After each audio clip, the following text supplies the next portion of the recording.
পাকিস্তান এ দলের বিপক্ষে 4 দিনের ম্যাচে প্রস্তুতি ভালো না হলেও এখান থেকে অনেক কিছু শিখবে বাংলাদেশের তরুণরা, আশা মুশফিকুর রহিমের। 21শে অগাস্ট থেকে 2 টেস্টের সিরিজ শুরুর আগে নিজেদের ঝালিয়ে নেওয়ার ভালো সুযোগ ছিল আনঅফিসিয়াল এ টেস্টে। আবহাওয়ার কারণে যেটি হয়েছে বাধাগ্রস্ত। এ দলের হয়ে 4 দিনের ম্যাচ চলার ফাঁকে অনুশীলনের সময় আঙ্গুলে ব্যথা পেয়েছেন মুশফিক।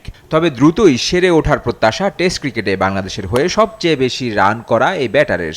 37 বছর বয়সে মুশফিক আশাবাদী রাওয়ালপিন্ডিতে প্রথম টেস্টে খেলার ব্যাপারেও। It was interrupted due to couple of heavy rainy days, so we couldn't do the practice properly. First couple of days we had only one net session, but it also not a proper one. But in the middle, I tried my level best, but in the first innings it didn't go our way. But in the second innings, in the nets, I got hurt in my finger, so I didn't bat in this innings. But hopefully I will be recovered very soon, and inshallah I will be played in.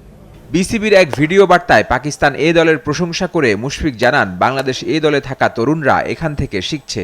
Pakistanis Shahins played really well, especially Umar Bhai batted really well up front, and also the bowlers like Nasim Bhai, then Muhammad Ali, and also Mir Hamza, they bowled really well in patches. So we have a couple of young guys also with the A team, so I'm sure they learned a lot. চলতি বছরের December পর্যন্ত মোট 8টি test খেলবে বাংলাদেশ দল। সাদা পোশাকে বরাবরই দুর্বল টাইগাররা। মুশফিকের আশা, এই দলের ম্যাচগুলো টেস্টের সঙ্গে মানিয়ে নিতে ক্রিকেটারদের সাহায্য করবে। The guys who will join from this squad will be a bit more helpful, because we want to come here and do some session before the test. Other guys come, so hopefully it will benefit us.